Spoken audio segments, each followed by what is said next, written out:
Go places. Extreme flooding has more than 100,000 people in need in Louisiana. Right now, we are teaming up with local law enforcement to collect critical supplies. Do stories on our body cameras, our vests, our weapons. Now you're doing a story on our hearts, because it takes a heart to do this job. The goal we hope to reach, and the simple way you can get involved in this effort. Live, local, late breaking. This is Channel 2 Action News, Sunday AM. Coverage you can count on. Good morning, 10 a.m. now on this sticky Sunday, August 21st. I'm Sophia Choi. Meteorologist Brian Monahan is here with a look at your weather. Yeah, this morning we're starting out with some rain. By tomorrow morning, maybe a couple of showers around, but in the mountains, much less humid air building in. This morning, though, muggy, humid. Here's a look at our radar view. Storm Tracker 2 HD radar showing temperatures in the 80s, and the radar underneath those temperatures, well, showing some rain this morning over Fannin County, Gilmer County is a little wet around Blue Ridge now. Ellijay, there's a closer view of the radar. This is moving toward areas in Union County, so Blairsville, get ready for a few showers. We are dry now over Midtown Atlanta, partly cloudy sky. It will not stay that way. Here's lunchtime, mainly dry across metro Atlanta, but as we move to the afternoon, cold front moves in. That's going to give us scattered showers, scattered storms today, some downpours here and there, but also some sunshine mixed in as well. By tomorrow morning, though, that front, it has come, it's gone, it's to our south. For part of the area, noticeably less humid, cooler tomorrow morning. More on that coming up in 15 minutes. We'll see you then. Thank you, Brian. Happening now as floodwaters recede, search parties are going door to door in southern Louisiana looking for survivors or bodies. Here's the latest. The newest estimate from state officials is 60,000 homes damaged. 102,000 people have registered for federal help. The state's health department says floods damaged graves, tombs, and vaults in at least 15 cemeteries. Louisiana officials say they plan to remove debris from the flood-damaged homes tomorrow. And this morning, Metro Atlantans are stepping up to help those suffering from all of that flooding in Louisiana. And you can be a part of it. Channel 2's Steve Gelbach is live in downtown Atlanta at the Civic Center for the second day of the Convoy of Care. And Steve, we are teaming up with law enforcement from across Georgia, and those volunteers are already showing up there. Yeah, we're 2 hours in today. We go till 6 p.m. and another car just pulled up with donations. I think they brought some donuts here for all the law enforcement officers. And this is the truck we're trying to fill today. Hopefully get a second one full as well. They have plenty of bottled water back there. Do not need any more of that. There's dog food there, boxes and boxes of things. And they've been sorting things out over here on the side. I want to show you what they've collected. What they do need is baby wipes and diapers. We have those here. You walk down the line, you see cleaning supplies, shampoo. You have some toys, toothpaste, all that stuff. What they're really looking for is school supplies. I think they took my school supply box, was right about here, but they do need those because the kids are going to go back to school later this week in Louisiana, and everything collected goes to those flood victims. And you see the officers, deputies, police from all over the metro, and I just saw two sheriff's cars pull up from Peach County, that is south of Macon, Georgia, all the way up here to help out. And this is what the vice president of NOBLE, the National Organization for Black Law Enforcement Executives, told me about this outpouring of help. It has been unreal. You know, yesterday we had a lady catch a train from the College Park station, and I tell you, I thought about that all evening. She was an elderly lady, and she walked from the Civic Center train station over here to the Civic Center, which is about 3 blocks, and she had one bag. And she walked over and said, I just want to be a blessing to somebody. And I thought that was just like the greatest, you know, outpour of care that we've seen. And you can help. You have till 6 p.m. tonight at the Atlanta Civic Center. We're in the parking lot off of Ralph McGill Boulevard. You see more boxes and boxes showing up here. They're going to sort everything out.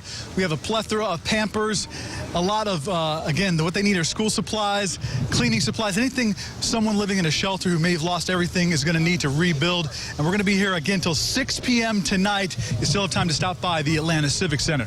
Live in downtown, Steve Gelbach, Channel 2 Action News, Sunday AM. Steve, thank you. Tomorrow night, neighbors plan to speak out against a proposed mosque. So many people showed up to a meeting in Newton County last week. County officials rescheduled it for Monday. The mosque would go up near Highway 162 and County Line Road. The first meeting is at the Newton Courthouse at 6 p.m., followed by a second meeting at 7:45. Now, people who live in that area say they have concerns about traffic. If you live in Fulton County, your tax bill might be late. An accounting error may force Fulton County, several cities, and school districts to borrow money to stay afloat. Channel 2's investigative reporter Erica Byfield reports from Sandy Springs with what that means for you. Roads, signs, police. Your taxpayer dollars pay for them. So getting your tax bill to you at the end of the summer so that the money starts to roll in the fall is critical. This year, things aren't working out as planned in Fulton County. I lay the blame at the foot of the tax assessor's office. They need to get their act together. All sides agree that an accounting error slowed things down. In his downtown office, the head of the assessor's office stressed it was a vendor software issue. I think it's unfortunate. I think it's something that we don't want to happen again. But I think saying that it's all our fault and our responsibility is absolutely wrong. We now know that the city of Johns Creek's leadership actually spotted the problem and alerted the county. This all means that tax bills can't be sent out just yet. Leading leaders throughout the county and the school systems in the county who depend on those dollars to come up with another plan to cover a possible gap in revenue. As of Friday, it's projected that those tax bills will go out in September. If they don't, the state's largest county may be forced to borrow millions. I'm not panicking. I mean, I'm concerned, and we certainly are sounding the alarm that this should never happen again. We're taking more steps in our office to do what we need to do to make sure that we catch everything we can. Erica Byfield, Channel 2 Action News, Sunday AM. Work on the new Northwest Corridor toll lanes in Cobb County should slow you down this week. Crews will be pacing traffic on southbound I-75 between South Marietta Parkway and Windy Hill Road around 1 Monday afternoon. At the same time, crews will also pace traffic on Terrell Mill Road between Water Place and Bentley Road. The pacing is so that crews can do rock blasting. Let's get a check on the roads this Sunday morning. Margot McKenna joins us live from the traffic center. Hi, Margot. Hi, good morning. It's the weekend, and that does mean construction. Look for workers on Georgia 400 northbound at McFarland. They're working in that left lane. And again, further north, the left lane is blocked again. Georgia 400 at Baldridge Marina Road. Let's take a live look at Traffic Tracker 2. This is I-285 into Cobb County near Highway 29, and it looks good in both directions. Margot McKenna, Channel 2 Action News, Sunday AM. A busy road widened to make it safer, but deputies say it is anything but. What hundreds of drivers are doing that's putting the public in danger. Plus, local doctors are treating an Army veteran after a lightning strike left him in a coma. If anyone could get through something like this, he could. The challenges he's facing and the small signs of encouragement. Closed captioning is... The wife of an Army veteran is relying on faith as her husband recovers in Metro Atlanta from a lightning strike. Luke Scheimer has been in a coma for 3 months. He was on a covered porch at home in St. Augustine, Florida in May when lightning hit. His wife, Carrie, says he's made progress at the Shepherd Center, recently opening his eyes and even smiling. To see him try to do stuff, you know, that's hope right there. And we have full faith in Luke. If anyone could get through something like this, he could. If you'd like to help the Scheimer family, we've put a link on the homepage of WSBTV.com. Just look for the story under headlines. A local city is planning to collect more money in property taxes this year. The city of Villa Rica is advertising what it's calling a placeholder tax rate that's the same as last year. Reassessments, however, mean the city will collect about 7.5% more revenue. The city will hold 3 public hearings on the tax rate starting this week. Changes to a long-running tradition in one metro city, the reason behind the venue switch-up. Plus, a local sheriff's office is getting hundreds of new body cameras. The critical information investigators say the new technology will provide. Monday. Happening now, a live look at the Atlanta Civic Center, where people are dropping off supplies to help the flood victims in Louisiana. Channel 2 is teaming up with officers from across the state for this convoy of care. You can come out to help too from now until 6 p.m. There's a list of items you can bring on WSBTV.com and on our WSBTV Facebook page. We'll check out the progress live report in about 15 minutes. Newton County Sheriff's deputies will soon be wearing body cameras while on duty. The department is one of 3 in the state to earn a Department of Justice grant to help fund the program. Deputies showed Channel 2's Wendy Corona how they believe the cameras will make everyone safer. This training video shows a body cam recording by a Newton County Sheriff's deputy. It's a clear picture that captures the deputy's interaction with a person. It actually shows both sides of the story that's factual. This other video is from a point-of-view camera mounted on a deputy's sunglasses. Deputy Patrick Gilbert was one of the first on the force to try it out. Wherever my eyes look and that I turn my head, it actually captures. And there's a nighttime version that you can wear here. Clips behind your head.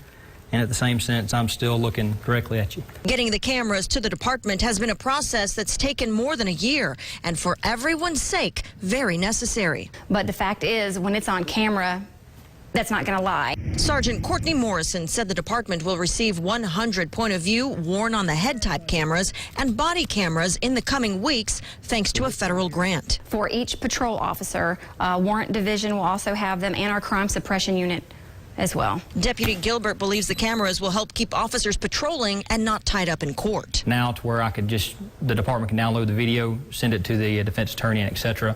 And at that point there, it could be the end of the case. The body cam is slightly smaller than an iPhone 5. Both have been thoroughly field tested. We've done we've done running with the point of view and body camera. Nothing ever comes off.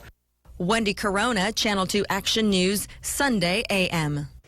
Hall County deputies say they will step up patrols along a newly widened highway. 8 miles of Georgia 347 through Hall County was a 2-lane road. Now it's 6 lanes. Residents say some drivers are going a lot faster than the 45-mile-an-hour speed limit.